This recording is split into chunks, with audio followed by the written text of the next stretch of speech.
la introducción al libro del Génesis, y vamos a ver que cuando Dios creó la luz en el primer día, muchos pueblos de la antigüedad poseían historias de la creación. Por ejemplo, si ustedes leen los escritos de los babilonios, de los egipcios, de los chinos, de los griegos, pero escuchen esto, la única raza en toda la historia que ha creído que la luz fue antes que el sol fueron los judíos.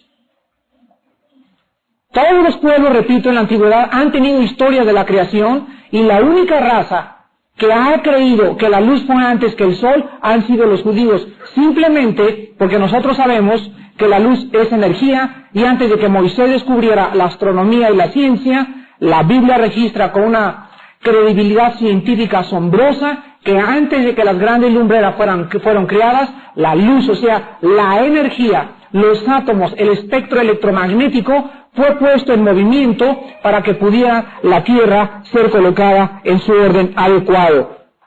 ¿Saben ustedes que desde la creación de la luz por Dios pasaron cerca de 5.879 años para que el hombre inventara la primera lámpara eléctrica? La inventó Thomas Edison el 19 de octubre de 1879 y se fundió en 2 días. La presencia de las ondas luz entonces involucra el espectro electromagnético del cual hablamos la clase pasada. Vamos a ver ahora el versículo 4, y dice la Biblia que después de que Dios dijo sea la luz y fue la luz, vio Dios que la luz era buena y separó Dios la luz de las tinieblas. Aquí vemos que la palabra buena en el hebreo es la palabra tov, teo, b de burro, tov. Y la palabra separó es la palabra badal, que significa separar entre 2 partes. La palabra sin contaminar y pura, sin ninguna mancha o limpia. En 3 veces se menciona en el capítulo 1, pero la frase vio Dios que era bueno. Y vio Dios que era bueno. ¿Qué cosa? En el tercer día, la creación de la tierra o la resurrección del agua de la tierra. En el versículo 12, y vio Dios que era bueno. En el versículo 18, en el 21, en el 25 y en el 31. Vemos que en toda la creación acaba después del acto creativo, y vio Dios que era bueno. ¿Por qué? ¿Saben ustedes que la única entidad en el universo que nos puede decir realmente lo que es bueno y lo que es malo es aquel que tiene el único concepto adecuado de lo que es bueno? El hombre no está capacitado para decir eso es bueno o eso es malo, porque nuestro juicio y discernimiento sobre el bien y sobre el mal está pervertido por la mente que tenemos, obscurecida por el pecado. Ahora, por ejemplo, en España acaban de legalizar la marihuana. De acuerdo al gobierno español, es buena. No es mala la marihuana. Y ahora hay centros y fumaderos de marihuana. Vayan ustedes a Madrid ahorita, la capital de España, y van a encontrar que en las discotecas se vende afuera, así como si vendieran aquí afuera pepitas y pastillas Halls, así saliendo de las discotecas en España de Madrid, ven ustedes que se venden carrujos de marihuana. 100, 200, 300, 500 pesetas, 1500 pesetas, según la de Acapulco, la más cotizada, la Golden. Ahora vemos que ellos tienen un concepto de que no es bueno, que es buena la marihuana. Para nosotros en México todavía sigue, gracias a Dios, siendo mala. En 5 estados de Estados Unidos la acaban de legalizar también. En otros lados la homosexualidad se permite. Tú vas a San Francisco y andas con tu chulis de la mano y no te meten a la cárcel. ¿Por qué? Porque de acuerdo a la moralidad del gobierno de San Francisco, la homosexualidad, mientras no entre o permita agravar terceras personas, hay que respetarse. Ven entonces ustedes, el concepto del bien y el concepto del mal varía según tu moralidad. Dime lo que crees y te diré realmente la clase de persona que tú eres, porque tu moral dictará tu filosofía. Tu moral dictará tu filosofía. Entonces se repite constantemente desde el principio. Dios, desde su perspectiva, Él dice, eso es bueno, eso es malo, esto es luz, esto es tinieblas. Soy yo, dice Dios, el que puedo emitir y el que puedo dar la norma de lo que es bueno y de lo que es malo. Ahora vemos también a continuación que se establece desde el principio de la creación la separación entre la luz y las tinieblas, entre el mal y entre el bien. En el libro del Génesis, en el capítulo 1, no encontramos, y separó Dios la luz de la media luz de la un poquito más de tinieblas. En la Biblia encontramos desde el principio bueno o malo, infierno o cielo, bondad o maldad, y nunca hay tipos neutrales. Encontramos con esto de que en este mundo solamente podemos servir a dos amos. Jesucristo dijo, el que no recoge conmigo, desparrama. En el capítulo 8 de Juan, le dijo a los fariseos, vosotros sois hijos de vuestro padre, el diablo, y los deseos de vuestro padre queréis hacer. Entonces en esta noche, no me vengas que eres un poquito bueno, o crees en Cristo. En esta noche hay dos razones nada más para existir. O estás en Cristo, y Él ha pagado por tus pecados, y eres hijo de Dios, o eres hijo del diablo. Cuando tú mueras, no hay purgatorio, no hay purificación, no hay karma. Cuando tú mueras, hay dos cosas, arriba o abajo. No hay otra oportunidad, no vas a reencarnar en una rana, no vas a venir un renacuajo, no vas a nacer en una yegua, ni tampoco en otro futuro presidente Kennedy. Cuando tú mueras, se te juzgará y jamás en la vida habrá otra eternidad. Así dice la Biblia y así dice la palabra de Dios. Es muy importante estos principios, porque estos principios recorren toda la Biblia, bueno o malo, luz o tinieblas, infierno o cielo. Versículo 5, y llamó Dios a la luz día, y a las tinieblas llamó noche, y fue la tarde y la mañana un día. Quiero que vean ustedes la absoluta certeza científica y el versículo tan extraordinario que implica que el día y la noche o el día y la tarde estaban presentes a la vez sobre la superficie de la Tierra. ¿Saben ustedes que hasta Copérnico en 1543 nadie tenía la idea de que la Tierra estaba dividida por una línea de luz y de día? Nadie sabía.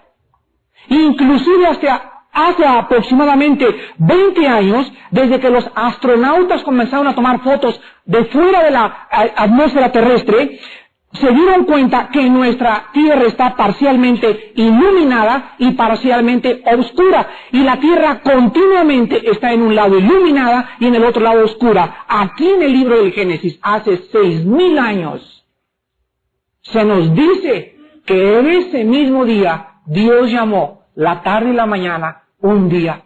Ahora vemos nosotros que ni Moisés ni ninguna otra persona en aquellos tiempos pudo haber tenido esa concepción. Solo Dios la tenía. Ahora sabemos que la Tierra, en cualquier movimiento que ella tenga de rotación alrededor, en su movimiento elíptico orbital alrededor del Sol, siempre tendrá una cara oscura y siempre tendrá una cara iluminada. Vamos a ver más adelante también en el versículo 5 que estamos leyendo, que dice la Biblia que Dios le llamó a esto luz, y después le llamó a las tinieblas noche, y la tarde y la mañana fue un día. Quiero explicarles a ustedes la palabra día, porque es la palabra hebrea yom, así como los helados yom yom, con Y. Los días de la creación fueron de 24 horas. Los días de la creación fueron de 5 millones de años cada día, o fueron de 10 millones y fueron realmente 60 millones porque cada día era de 10 millones. Escúchenme lo que les voy a decir. Nunca ninguna persona, ningún profesor de la Biblia, ningún teólogo puede interpretar la Biblia privadamente. Yo no puedo decir, eran días de 6 meses, porque para que yo diga eso, yo tengo que tener bases bíblicas. Yo no puedo decir, es que a lo mejor, fíjense, a lo mejor, lenguaje especulativo, a lo mejor eran de 1000 años, muy bien, pero no es a lo mejor, es ¿qué dice la Biblia? Y la Biblia nos muestra que los días de la creación fueron de 24 horas. Y se los voy a demostrar. Vean Éxodo capítulo 20, versículo 11. Fueron días literales de 24 horas. Éxodo 20, 11.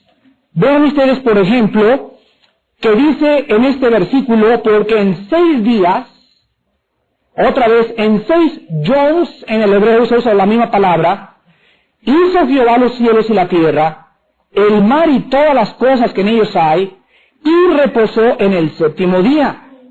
Por tanto, Jehová bendijo el día de reposo y lo santificó. Cuando Dios les ordenó a los judíos que santificaran el séptimo día, no les dijo, santifíquenlo cada 20 años. No les dijo, santifíquenlo cada 50 años, dándoles a entender que eran de 10 años los días. Les dijo, al séptimo día, literal, de 24 horas, ustedes van a descansar, porque en el día séptimo, de días de 24 horas, yo descansé. Ahora vean ustedes también que esta palabra Yom se usa 700 veces en el Antiguo Testamento. Repito, la palabra Yom se usa 700 veces y siempre se usa para significar días de 24 horas. En la Biblia encontramos días de 24 horas, pero encontramos semanas de años. Hay semanas de 7 días, semanas de años y meses de años, pero en el calendario judío no había en la palabra Yom ningún día de años ni ningún día de meses. Siempre, literalmente, eran días de 24 horas. Ahora, pregunta, ¿cómo podía haber un día antes de que existiera el sol? Primer ataque, ¿saben ustedes que este fue el primer ataque que recibió la Biblia?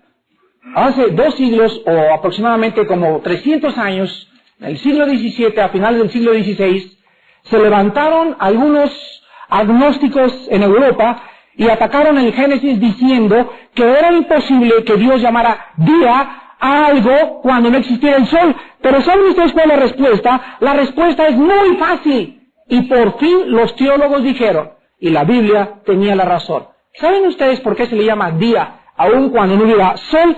Simplemente porque la longitud de un día no depende del sol, sino de la rotación de la tierra. Se los voy a explicar cómo anhelo mi pizarrón. Hay uno de ustedes me prometió mi pizarrón. A veces hermano que me prometió mi pizarrón no me lo ha traído. Necesito un pizarrón. Miren ustedes, hermanos. La tierra, en primer lugar, dice la Biblia, se creó la energía alrededor, el espectro electromagnético, la energía que comenzó a poner en un orden coherente y a tener cohesión los átomos y las moléculas en el espacio. Entonces Dios hizo que apareciera la Tierra estaba desordenada, en ese momento la Tierra no tenía más que la luz del espectro electromagnético, no había sol, pero la Tierra, cuando Dios dice que fue un día, la Tierra en ese momento estaba estática y aquí la Tierra comienza a girar sobre su eje. Y si la Tierra gira sobre su eje en 24 horas, que es el tiempo que transcurre la Tierra en dar una vuelta entera sobre su eje, y no hay sol, de todas maneras, si se fuera el sol, nosotros estamos pasando un día en el planeta Tierra.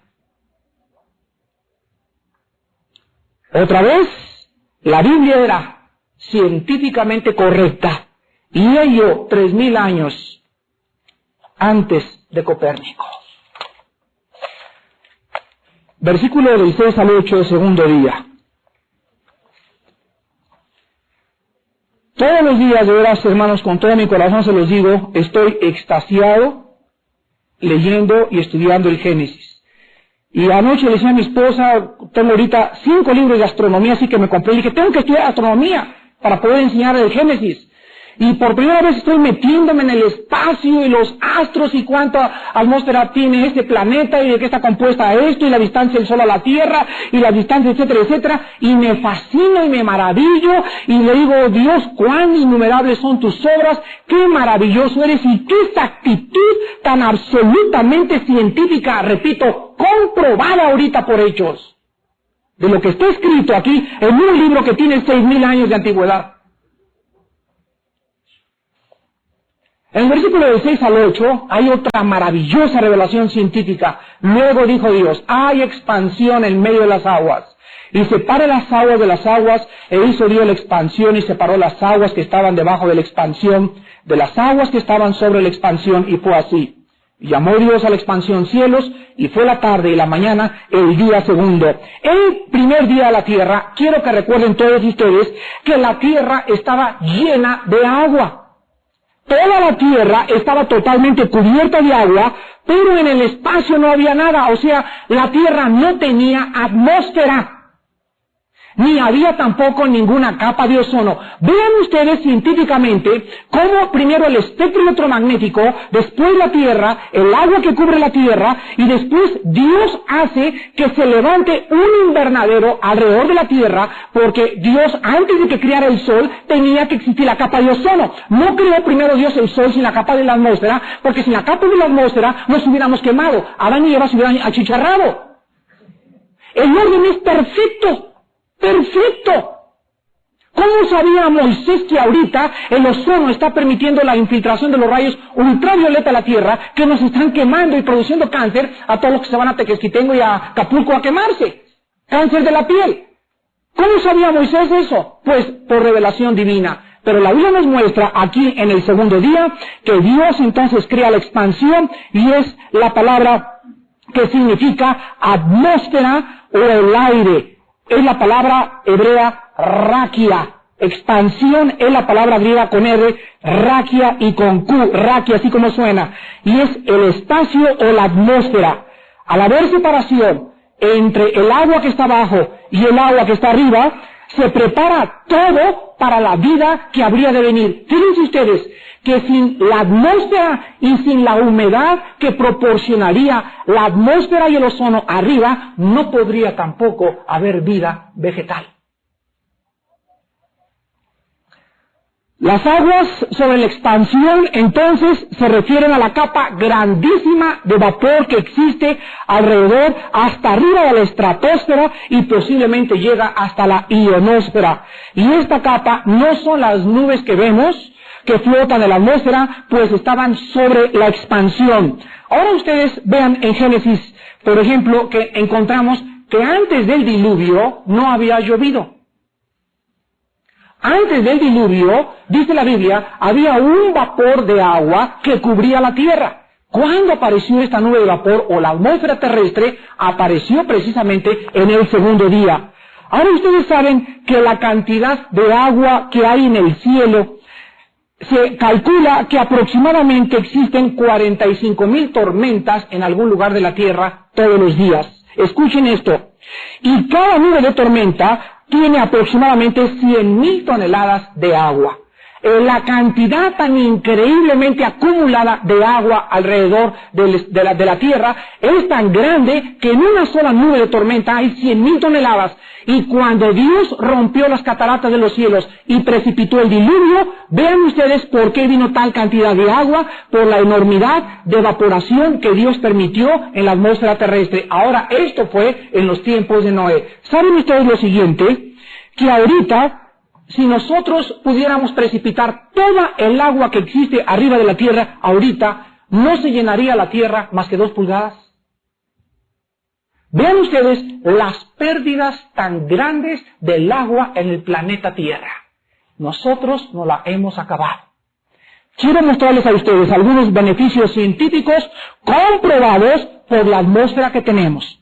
Fíjense ustedes, si Dios no hubiera creado en el segundo día la atmósfera, puesto que el agua del vapor tiene la habilidad de transmitir la radiación solar que recibimos y de retener y dispersar mucha de esta radiación reflejada de la superficie de la Tierra, no tendríamos un invernadero global que mantuviera la temperatura de la Tierra uniformemente. Este invernadero o esta capa de ozono y de atmósfera que Dios creó fue como un invernadero que Dios puso alrededor de un huevito donde iba a poner su pieza maestra, que era el hombre, pero en primer lugar el hombre tenía que aparecer en un lugar que no hiciera ni mucho calor ni mucho frío. La temperatura para el hombre, para el caballo, para el perro, para el conejo, para las gallinas, para todos tenía que ser exactamente adecuada a su vida. Si yo fuera a la luna no podría vivir porque me helaría. Si fuera a Venus nos quemaríamos, y la distancia de la Tierra al Sol con su capa que hizo Dios en el segundo día fue tan perfecto que hizo posible la vida vegetal, animal y humana en el planeta Tierra. El segundo beneficio científico de la atmósfera radica en que con estas temperaturas tan uniformes, los grandes movimientos de los vientos serían detenidos y las tormentas serían desconocidas. Y encontramos que hasta el diluvio no hubo Adán que le dijo, Eva, tápate porque no te ventarrón tan tremendo. No encontramos eso en la Biblia. Ni vamos a meternos bajo el huizache porque un tormentón le está cayendo. Era perfecto, era uniforme, la temperatura era adecuada. En tercer lugar, sin una circulación global del aire, el ciclo hidrológico de nuestro mundo presente no podría ser implementado y no podría haber lluvia, excepto directamente arriba de los cuerpos de agua de los cuales podrían evaporarse. Cuarto lugar, la combinación de estas temperaturas tan perfectamente y uniformemente distribuidas hacen que la humedad pueda producir en todos lados la vegetación tan exuberante y tan exótica que tenía el huerto del Edén. En quinto lugar, la atmósfera también era altamente efectiva para filtrar, repito, las filtraciones de los rayos ultravioleta y de los rayos cósmicos, que de otra manera, si Adán y Eva hubieran sido puestos, o la vida de una planta o un animal, sin que hubiera la separación entre el agua de abajo y Dios evaporara y formara una capa de vapor alrededor que impidiera los rayos ultravioleta, no podría existir, repito, por quinta vez, ni la vida vegetal ni la vida humana. Ahora quiero que ustedes entiendan que el contenido de agua de vapor de nuestra atmósfera presente no es absolutamente comparable con los tiempos de Adán y Eva. Y en último lugar, esta temperatura tan maravillosamente distribuida hizo que los hombres vivieran más años.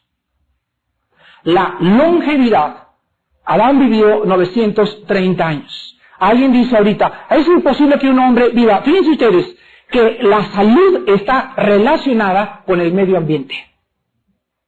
¿Saben ustedes en dónde se encuentran los hombres más viejos que existen en el planeta Tierra? Les voy a decir en este momento, en las montañas del Tíbet y en las montañas más altas de Rusia.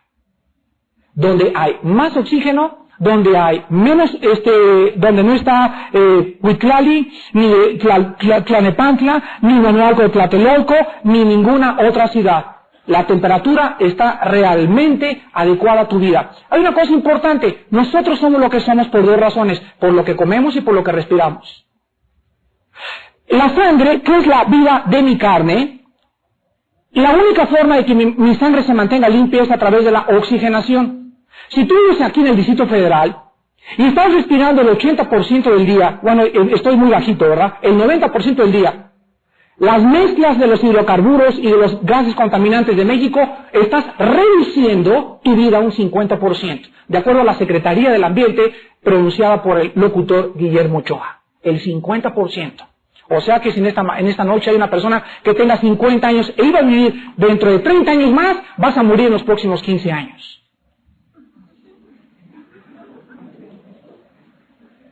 Lo único que les digo es, sálganse de la Ciudad de México los que puedan, sálvese el que pueda.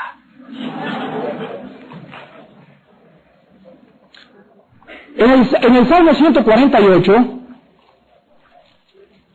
ahora imagínense los que fuman. Y es increíble, ¿verdad?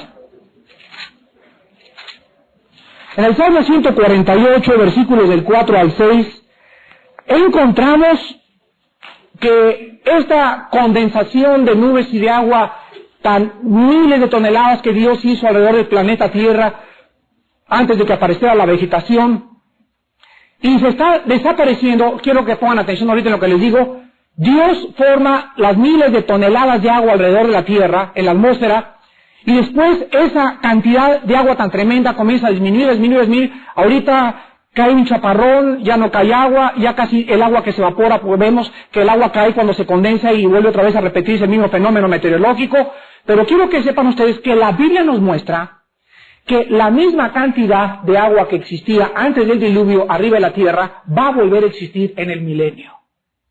Las condiciones atmosféricas e hidrológicas del milenio, cuando Dios ponga al hombre a disfrutar esta tierra como Adán y Eva, van a volver a repetirse. Vean lo que dice el Salmo 148, versículos del 4 al 6. Fíjense lo que dice. Alábenle cielos de los cielos y las aguas que están sobre los cielos. Alaben el nombre de Jehová porque Él mandó y fueron creados, los hizo ser eternamente y para siempre. Les puso ley que no será quebrantada. El agua que está arriba de los cielos será eterna. Eterna. Y aún en la nueva tierra que Dios va a crear otra vez, seguirá existiendo las mismas condiciones y las mismas condiciones atmosféricas y hidrológicas para la habitación del ser humano en este mundo. Ahora vemos el tercer día en el versículo del 9 al 10. Regresamos a Génesis 1. Es maravilloso este orden. Dijo también Dios: júntense las aguas que están debajo de los cielos en un lugar y descúbrase lo seco. Y fue así. Y llamó Dios a lo seco tierra, y a la reunión de las aguas llamó mares. Y vio Dios que era bueno. Después dijo Dios: produzca la tierra hierba verde. Fíjense, después de todo lo que necesitaba la hierba para crecer.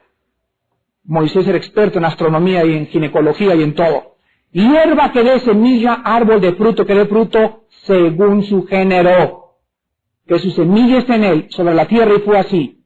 Produjo pues la tierra hierba verde, y hierba que da semilla según su naturaleza, y árbol que da fruto, cuya semilla esté en él según su género, y vio Dios que era bueno. Y fue la tarde y la mañana el día tercero. En este tercer día de creación se hace otra tercera división. Vean que son puras divisiones. En el primer día, Dios divide la luz de las tinieblas. En el segundo día se dividen las aguas de abajo con las de arriba. Se evaporan y existe una división que es una expansión. Entre arriba y abajo hay un espacio. Aquí está la atmósfera, aquí está el mar y en medio hay espacio. Y ahora en el tercer día se divide la tierra seca de las aguas que le van a cubrir. ¿Saben ustedes que es probable que las montañas que fueron llenadas en el tiempo del diluvio, por ejemplo, dice la Biblia que en el diluvio la montaña más alta que ahorita se conoce como el monte Ararat y el Everest, que está en la India, fueron sepultadas? Encontramos nosotros en las montañas más altas, actualmente de acuerdo a la geología, yacimientos coralíferos.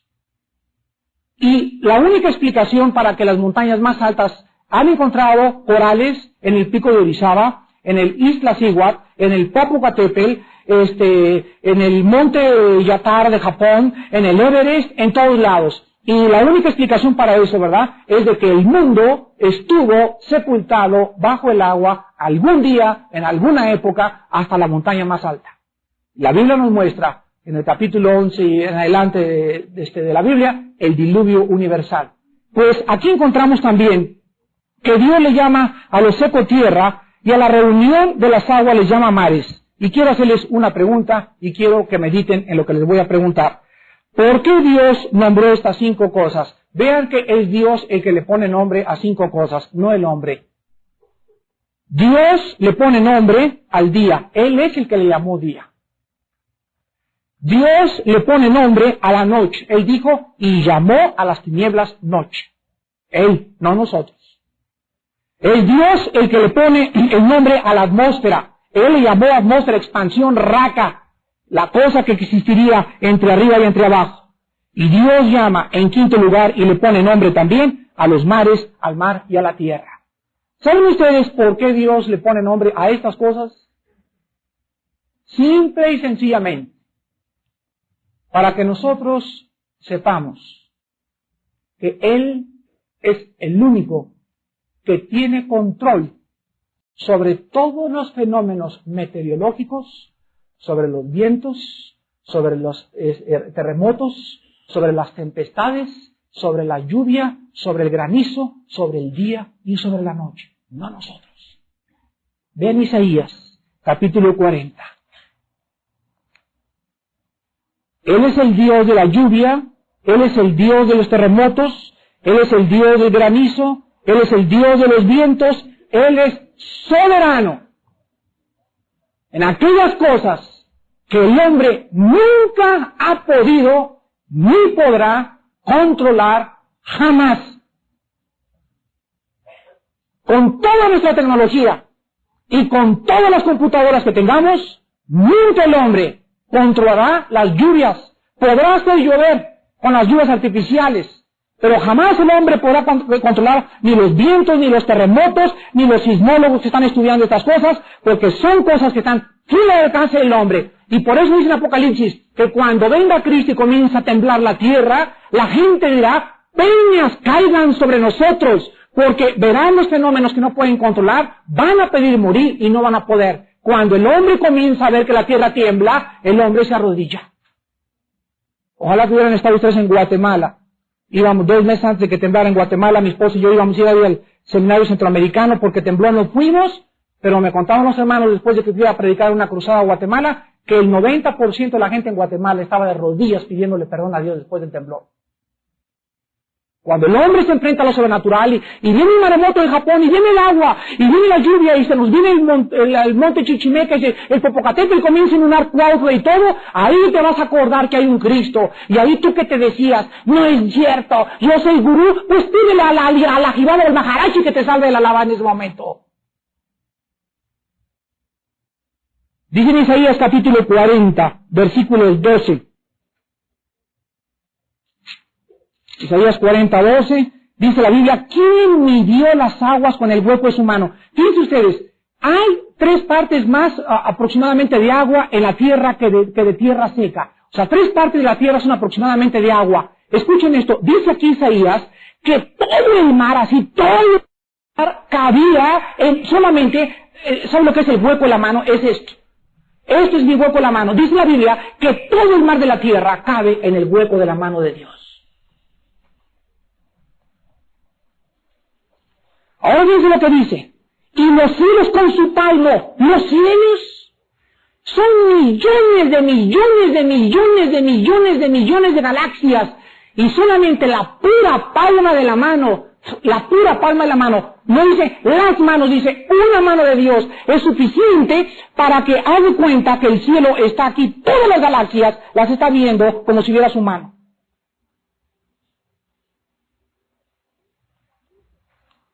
Y dice, con 3 dedos, no dice con 5 dedos, ni con el pulgar, ni con el gordo, ni con los 10, dice, con 3 dedos, junto el polvo de la tierra. El polvo de la tierra.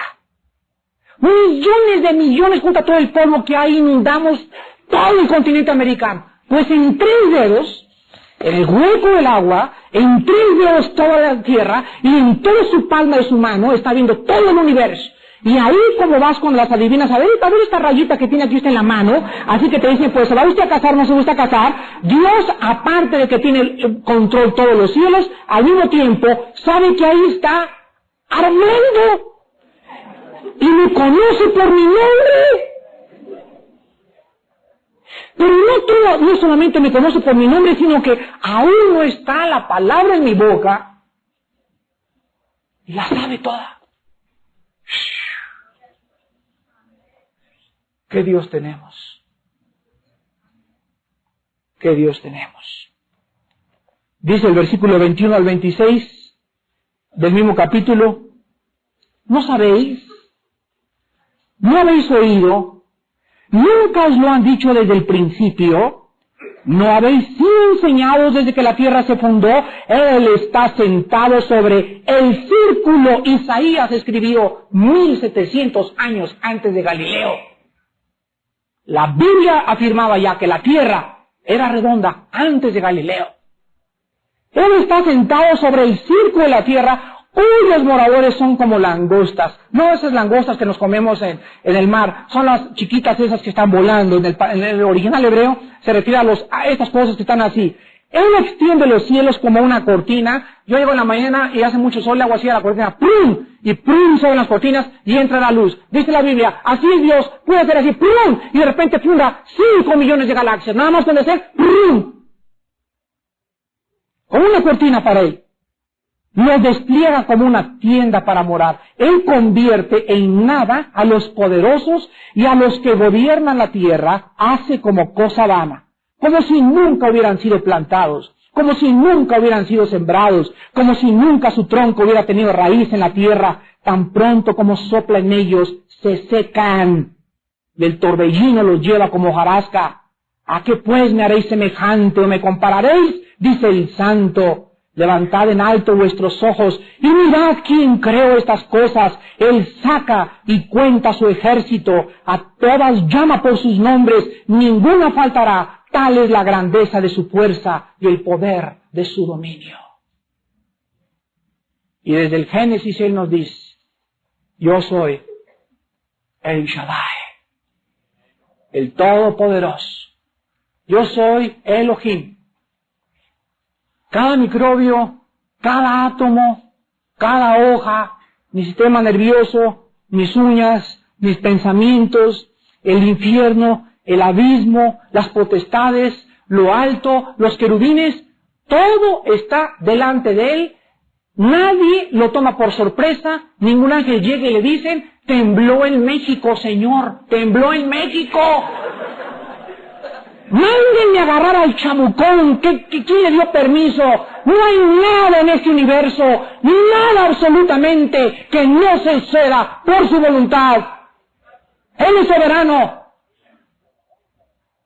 ¿Y quién podrá juzgarlo y quién le podrá decir, pues yo no estoy de acuerdo en que hayas sacudido México? Escuchen esto, cuando alguien llegue y te diga, mira, ¿cómo es posible que un Dios así pueda permitirle? Voy pasando, me dice una señora en Tlatelolco, vi cómo le cayeron así unas glosotas a un chamaco y se le salieron los ojos por todos lados y la nariz. ¿Cómo es posible que haya podido estas cosas suceder?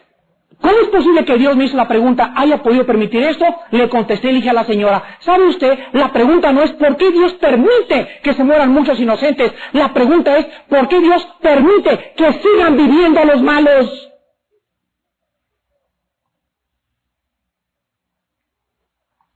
Es una bendición los que se van. ¿Por qué Dios permite? Es una pregunta teológica. ¿Por qué Dios permite que sigas viviendo tú? Cualquiera que se levante y ¿por qué Dios hace esto? Tú contéstale. Pues si no lo permitiera, tú serías el primero ahorita en acabar. ¿Y sabes por qué lo hace? Porque su misericordia es más grande que los cielos. Encontramos también nosotros que Dios no nombró los árboles. ¿Quién le puso nombre a los árboles? Nosotros. Las frutas, los peces, las aves, petirrojo, colibrí, chupamirto, etcétera, etcétera, el león, tigre, jirafa, este es hipopótamo, esto es todo. Todo eso nos los dejó a nosotros. ¿Por qué? Porque sobre eso sí podemos controlar. Vean el Salmo 8.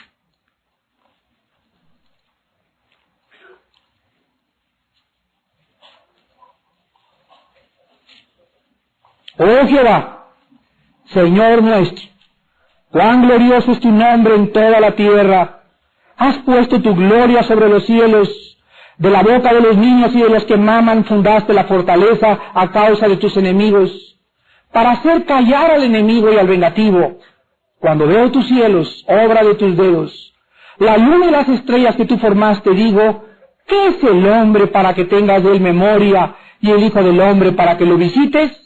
Le has hecho poco menor que los ángeles, y lo coronaste de gloria y de honra. Escucha, le hiciste señorear. La palabra señorear significa dominar. Le hiciste dominar o le pusiste como gobernador sobre las obras de tus manos. Todo lo pusiste bajo de tus pies. ¿Qué costaban nuestros pies? Ovejas, bueyes y todo ello. Y asimismo las bestias del campo, las aves de los cielos y los peces del mar. Todo cuando pasa por los senderos del mar. Dios nos muestra desde el principio, escuchen esto, esto es mi dominio y yo lo voy a controlar y yo los coloco a ustedes en un mundo donde ustedes van a gobernar y no va a haber ningún animal que no les tenga temor. Cuando yo voy a los circos y veo en los circos que un hombre se mete en una jaula y que con un chicote el tigre sabe que ese es un ser humano y que se echa para atrás y que nada más que bajas el chicotito te me voy encima, veo realmente y compruebo Génesis capítulo 1 que todos los animales están bajo nuestro temor y es increíble cómo los animales le tienen más miedo al hombre que otro de su propia especie.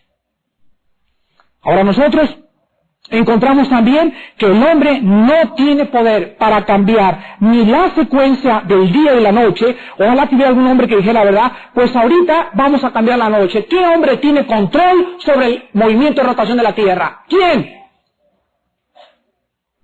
Pregunta a tu gurú a ver si él lo puede hacer. Vean en Lucas capítulo 8.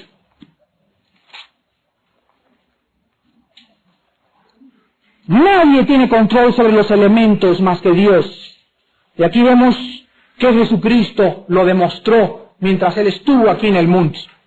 Lucas 8, del 22 al 25.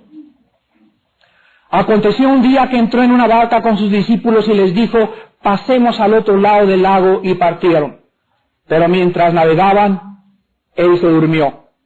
Y se desencadenó una tempestad de viento en el lago, y se anegaban y peligraban. Y vinieron a él y le despertaron diciendo, Maestro, Maestro, perecemos. Despertando él, reprendió al viento y a las olas, y cesaron, y se hizo bonanza, y les dijo, ¿dónde está vuestra fe?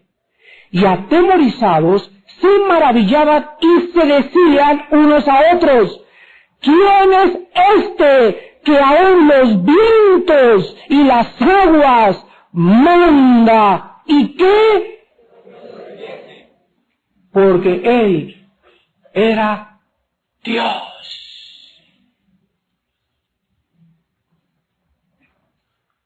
En Isaías capítulo 24 encontramos también cómo el poder de Dios, repito, es igual que Cristo cuando vino al mundo sobre todos los fenómenos. Fíjense ustedes, antes de leer Isaías 24, lo siguiente. Yo soy Pedro y me escoge Cristo. Sí, Señor, la fuerza magnética irresistible del Señor, lo comienzo a seguir. Y durante 3 años veo que ese Señor levanta a alguien de los muertos. Al viento le dice, párate. Y al viento detiene en el mar y controla. Veo a los endemoniados caer a sus pies y llamarle, tú eres el Cristo, el Hijo del Dios Altísimo. Durante 3 años veo como a 10,000 o 5,000 personas alimenta con 3 bolillos y 5 peces. Y durante todo ese tiempo, durante todos estos años veo milagros, milagros, milagros, milagros, milagros, milagros, milagros, y este hombre no puede ser un hombre normal. Llega el momento de Getsemaní. Llegan los soldados, ¿quién es el Cristo? Y él dice, yo soy. Y en ese momento, con la pura fuerza de su palabra, todos los soldados se caen al suelo. Dice Pedro, ya ven, ahorita sí le entramos. Ese es mi Señor. Se levantan los soldados y todos atalantados, ya viene Cristo y les dice, yo soy. Y en eso Pedro saca la espada y ándele que entren y ahora sí van a ver al envalentonado por su Señor. Y en ese momento Cristo cambia su actitud. En ese momento se despoja de todos sus poderes. En este momento, como nos cuenta Superman, ¿verdad? Como si alguien trajera la kriptonita, se debilita Superman y no puede usar los poderes. En ese momento, una fuerza externa hace que Cristo no ejerza sus poderes. Y dice, yo soy, y pone las manos así y lo amarran. Cuando Cristo podría hacer así, o nada más hacer así, romper las cuerdas, o háganos todos y se los lleva volando a todos. Él podría hacer cualquier cosa de esas. Y en ese momento, dice, pero no entiendo, ¿cómo es posible? Y en eso lo llevan, y que el Señor, entonces, ¿qué pasa? Y lo comienza a seguir de lejos porque Pedro está asustado, porque no se está defendiendo. Y en la mente de todos los discípulos comienza a pasar el mismo pensamiento, ¿por qué no se defiende? ¿Por qué? ¿Por qué? ¿Por qué? Y cuando ven que lo llevan los soldados y lo introducen al pretorio romano, en ese momento, cuando están calentando, las manos eran como las 6 de la mañana, y se acerca Pedro desde lejos y, Señor, sóplales, hazlos que se caigan ya de una vez, o acaba con todos ellos. Le pregunta a alguien, tú también estabas con ellos, ¿verdad? Y contesta Pedro y le dice, yo no lo conozco. Cuando el Señor deja de ejercer sus milagros, sus discípulos le traicionan. Llega el momento que cuelga la cruz del Calvario y es el acabose. No es posible. Si él podría hacer esto, ¡pum! Clavitos y ¡pum! Y a mí nadie me toca. Las flechas le podrían rebotar así al Señor Jesucristo. Pero Jesucristo no hace nada porque estaba escrito, a mí nadie me quita la vida. Yo la pongo por mí mismo porque, fíjense, tengo el poder para ponerla y tengo el poder para tomarla. En este momento de crisis quiero que ustedes confíen en mí. En este momento de crisis quiero que sepan que estas cosas van a contribuir para vuestro bien y cuando me vean crucificado van a ser testigos de que me salió sangre, había espinas en mi cabeza, sufrí, pero cuando yo resucite a los 3 días se van a dar cuenta que realmente yo tengo poder sobre la vida y sobre la muerte.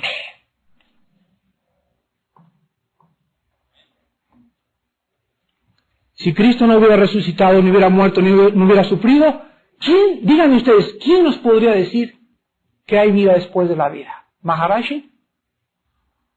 ¿El Totonaco? ¿Quién? ¿Quién ha muerto? Ya puedo decir, con pruebas irrefutables. Tan grandes las pruebas que la historicidad de la resurrección de Cristo cambió la historia. Pero el único hecho de que Él haya vuelto a vivir es donde se basa nuestra fe, porque si Cristo no hubiera resucitado, vana sería nuestra fe. El cristiano no tiene su fe basada en dogmas, ni en doctrina, ni mandamientos de hombre. El cristiano tiene basada su fe en un hecho histórico, en algo real. No es cuento de Blancanieves. Él volvió a vivir y cambió el mundo, y 350 años los romanos se alarmaron de que esos hombres cobardes se convirtieron en valientes porque habían visto vivo a su Señor.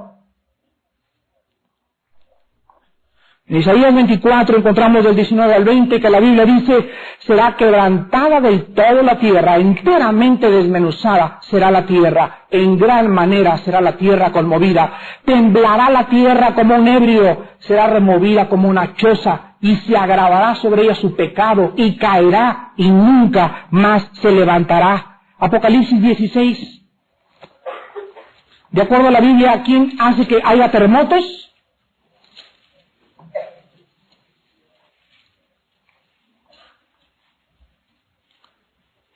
Apocalipsis 16, del 17 al 21, encontramos lo mismo. El séptimo ángel derramó su copa. Apocalipsis 16, versículo 17.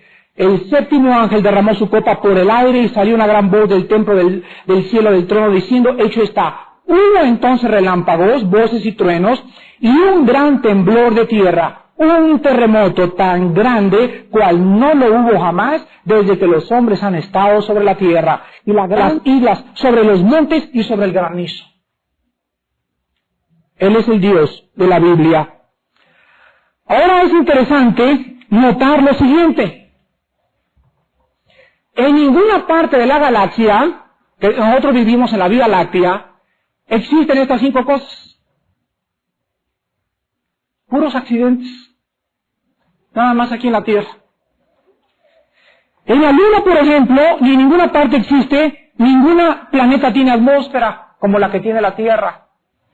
Ni el mar, ni la Tierra, ni las cosas que tiene. Por ejemplo, la Luna tiene luz solar durante 14 días al mes y 14 días de oscuridad. Así es el transcurso del tiempo en la Luna. Las temperaturas en la Luna varían de 130 grados centígrados hasta menos 175 grados centígrados.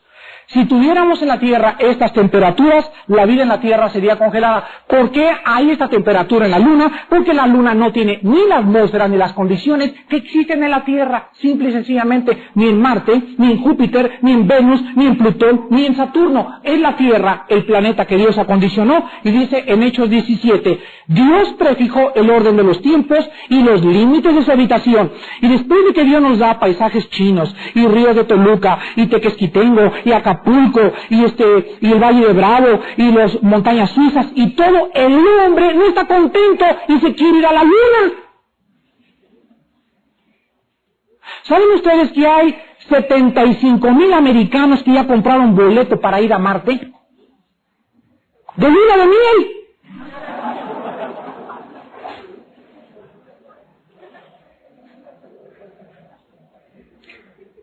Es increíble, ¿verdad? Yo necesitaría estar, ¿verdad? Moto o borracho, un cruzadón de aquellos, ¿verdad? Con todo para escoger Tequesquitengo a Cancún. Digo, Marte a Cancún. Imagínense nada más. El hombre, dice la Biblia en Isaías también, por su condición no puede apreciar la creación de Dios. Pero cuando el cristiano se convierte, cuando el cristiano recibe la vida de Dios a través del Espíritu y es partícipe de la naturaleza divina, el cristiano despierta la realidad. Y ahora el cristiano sale y ve el sol y la luna y las estrellas y comienza por primera vez a admirar con el Espíritu la creación de aquel que le creó a él. Yo me acuerdo cuando antes de ser cristiano íbamos a Acapulco. Vamos a Acapulco a disfrutar, y los 3 días en Acapulco creo que estuve tan borracho que no me acuerdo ni siquiera dónde dormí. ¿Ustedes le llaman eso disfrutar la vida? Vamos a la discoteca y se ponen y ponen por ahí pericazo y mota y de todo, y amanece en la noche y otra vez, y la cosa es subir, escapando de la realidad, y pasan los 3 o 4 días y te viene la depresión, y todo lo acaba otra vez, una crudeza moral, y despiertas a la realidad y gritas y lloras. Porque solo Cristo puede llenar tu corazón, y solo Cristo puede darte propósito, y solo Él puede hacerte vivir una vida con abundancia y una vida con significado. Por eso tú le necesitas en esta noche. Y encontramos nosotros en una exactitud maravillosa también, que la rotación de la Tierra es así, pero al mismo tiempo la rotación de la Tierra es así. Se traslada alrededor del Sol en 365 días, que no son 365 días, son los segundos y horas de menos. Y quiero decir lo siguiente, aquí está el Sol. A ver si la semana que entra me trae mi pizarrón, por favor, el hermano ese. La Tierra va así. Fíjense ustedes, esto es increíble. Yo le decía a mi esposa anoche, fíjense, escuchen lo que les voy a preguntar. ¿Sabían ustedes que el día que está la Tierra más cerca del Sol es en enero? Voy a repetir, ¿sabían ustedes que el tiempo en que la Tierra está más cerca del Sol es en enero y el tiempo en que está más lejos es en julio? ¿No parece contradictorio? Anoche descubrí esto en un libro de astronomía y le dije a mi esposa, ¿sabías esto? Me dice, no, ¿cómo es posible? Si es en enero cuando más... No. A mí, explícamelo. Y le dije así, mira, este es el Sol y esta es la Tierra. Todo el mundo cree que la Tierra hace esto alrededor del Sol. Pero sin embargo, la Tierra, cuando se acerca al Sol, que es en enero, aumenta su velocidad. La velocidad de la Tierra no es uniforme. Mientras más cerca del Sol es más rápido porque evita ser jalada por el Sol. Entonces la Tierra, cuando se acerca al Sol, no se acerca así. La Tierra gira alrededor del Sol así. O sea, ustedes creen que le da la vuelta así, pero el movimiento es así. Por ejemplo, Plutón gira así. La onda elíptica de Plutón es así, la de la Tierra es así, otros son así, pero la perfección del movimiento y de la velocidad es tan perfecta que es precisamente cuando nosotros nos encontramos más cerca, cuando más frío hace, por las características de que está más lejos y en el otro lado no existe la misma temperatura. Y se los voy a explicar en palabras científicas. Escuchen lo siguiente. Cuando Dios reguló la velocidad de la Tierra, Él sabía, fíjense ustedes, Él sabía el efecto que produciría la velocidad de la Tierra sobre las estaciones. Un estudio de nuestro calendario nos va a revelar el hecho de que existen en el año 179 días entre el paso del Sol a través del equinoccio de otoño. Los que no sepan, la palabra equinoccio es el momento del año en que la luz o el día y la noche tienen la misma duración y tenemos 2 equinoccios en el año. El equinoccio de primavera, que es entre el 20 y el 21 de marzo en el norte, el hemisferio norte del planeta Tierra, y el equinoccio de otoño, que es entre el 22 o 23 de septiembre en el hemisferio norte. Consecuentemente, la gente que vive en el norte de la Tierra sur disfruta su verano cuando la Tierra está más cerca del Sol. Este verano del sur es 7 días más corto que el verano del norte. Ahora, la gente que vive en el sur de la Tierra tiene su invierno cuando la Tierra está más lejos del Sol, y este invierno es 7 días más largo que el nuestro, por la velocidad de la rotación de la Tierra. Así pues encontramos que la principal razón por las cuales Dios creó el Sol y la Luna, lo voy a ver en la otra clase, es más que cualquier otra cosa para que nosotros midiéramos el tiempo. Dios quería que fuéramos cronólogos, que aprendiéramos a saber que mañana tengo 24 horas. Oh Dios, y es tu tiempo que tú me has dado. Dice en Efesios, aprovechen bien el tiempo porque los días son malos. Y yo no tengo el derecho de levantarme como un holgazán a las 9 de la mañana y no trabajar y no tener tiempo para Dios, ni tampoco tengo el derecho de invertir de cada día 24 horas 18 para trabajar como un burro y vivir como un negro. Dios me ha dado el día para su gloria. Dios me ha dado el día para que lo disfrute y me levante en la mañana y sepa que, oh Dios, este es el día, como dicen los salmos, este es el día que tú hiciste. Y todos los días hasta que tú vengas, tengo que darte gracias porque el tiempo que existe, medido por mi reloj, ahorita son las 8:57, cada minuto nunca lo vuelvo a recuperar. Cada minuto, cada cigarro que me fume, cada copa que me tome, cada robo que yo haga, todo tendrá sus consecuencias en la eternidad. Por eso vivamos a la luz de la eternidad, porque el tiempo jamás volverá a acabarse para nosotros. Cristo solamente tuvo 3 años, y los 3 años que tuvo el Señor los vivió intensamente. Los jóvenes dicen, vivamos intensamente. Llevan 8 días de parranda y ni siquiera saben realmente en dónde durmieron.